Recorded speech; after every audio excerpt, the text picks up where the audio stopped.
lagi bersama saya Sahamane.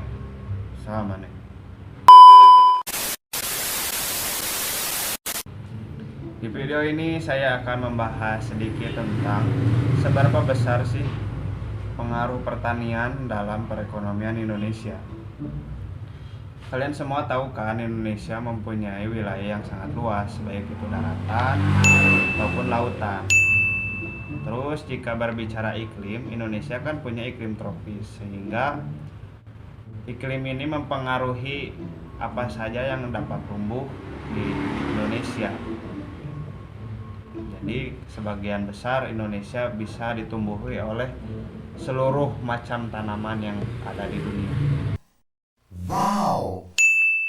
Ditambah lagi dengan Indonesia mempunyai wilayah yang memiliki aktivitas vulkanik yang sangat tinggi, atau lebih jelasnya Indonesia memiliki banyak sekali gunung berapi aktif. Stop it. Get some help. Yang dimana jika Indonesia atau sebuah wilayah yang memiliki gunung berapi aktif, maka tanah-tanah di sekitarnya akan menjadi tanah yang subur.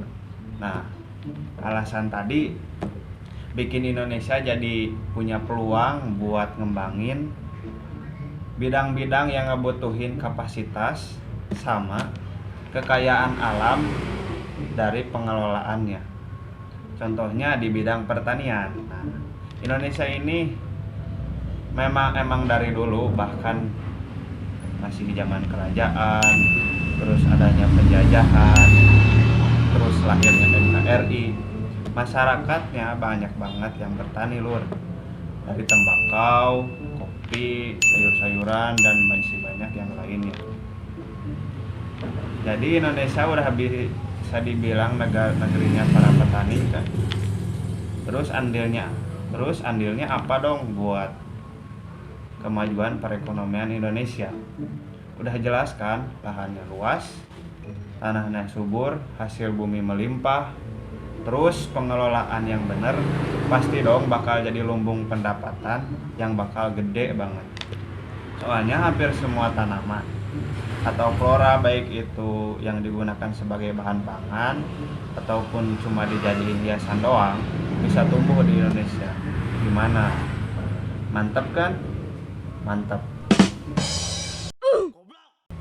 Terus apa aja nih macam-macam hasil tani yang menjadi lumbung pendapatan yang gede buat Indonesia? Yang pertama, kelapa sawit.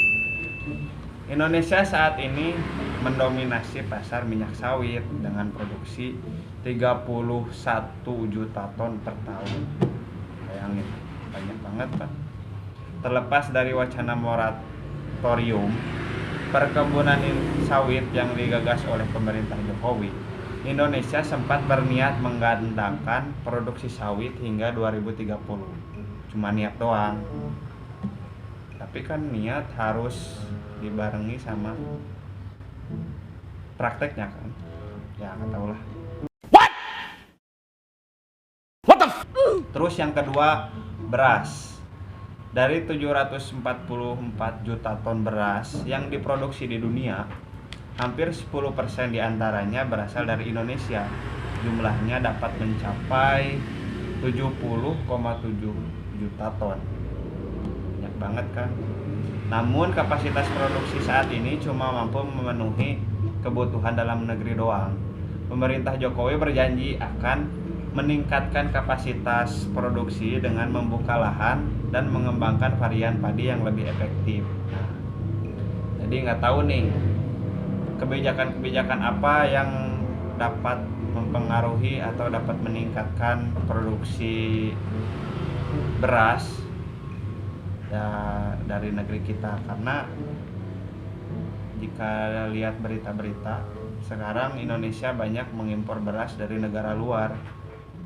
Jadi mungkin ya nggak bisa dikembangin juga, susah ngembanginin produksi beras di negara kita. Yang kedua adalah produksi kakao. Kalian tahu kakao? Sama saya juga. Gani. Produksi andalan Sulawesi dan Sumatera ini termasuk primadona yang dimiliki Indonesia. Saat ini produksi kakao di Indonesia dapat mencapai 712.231 ton yang menempatkan Indonesia sebagai produsen ketiga terbesar di dunia. Nah, kemudian ada biji kopi. Indonesia adalah produsen kopi terbesar ketiga di dunia setelah Brazil dan Vietnam. Tapi soal efektivitas produksi kita banyak tertinggal. Ya gimana? Indonesia dan memang dari dulu pengelolaannya masih kurang. Duitnya dipakai apa?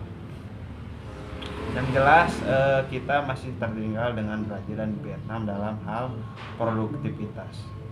Jadi sebenarnya mungkin Indonesia bisa lebih banyak jumlahnya daripada Brazil dan Vietnam, tetapi ya dari pengelolaannya kita masih kurang dan minimal sekali. Kemudian ada karet. Produksi tahunan karet di Indonesia dapat mencapai 3,2 juta ton. Tercatat terbesar kedua di dunia setelah Thailand. Sebagian komoditas karet ini dihasilkan di daerah Sumatera dan daerah Kalimantan. Nah, itu adalah beberapa contoh. Terus yang terakhir jangan lupa tembakau. Tembakau, ngudun. Jadi tembakau adalah salah satu komoditas pertanian yang sangat menjanjikan karena dari tembakau ini Indonesia hampir memiliki pendapatan yang sangat besar, atau bisa dibilang 90% pendapatan negara dari bea cukai tembakau. Jadi ke Anda tukang ngudut, bersenanglah, berbahagialah karena Anda tidak menjadi beban negara dan membantu negara. Wis mangan, ora udut, paru-paru rasmel.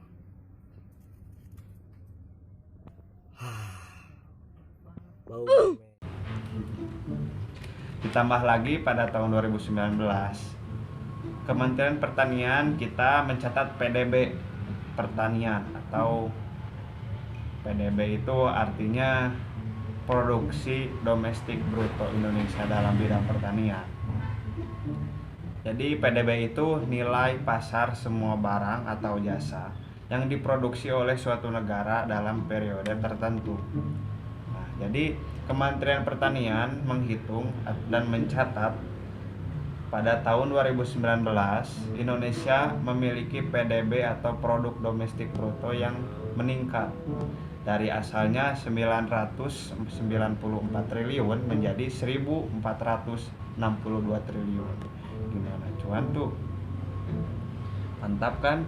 Jadi pertanian sangat memiliki peluang atau pengaruh besar yang dapat menambah atau menjadi lumbung utama dalam pendapatan negara Indonesia. Tapi yang jadi masalahnya sekarang kan lahan-lahan banyak yang digusur, dibuat perumahan, jalan tol, dan banyaklah pokoknya. Apalagi di masa pandemi yang nggak tahu kapan beresnya, pasti pengaruh dong buat produksi sama pemasarannya.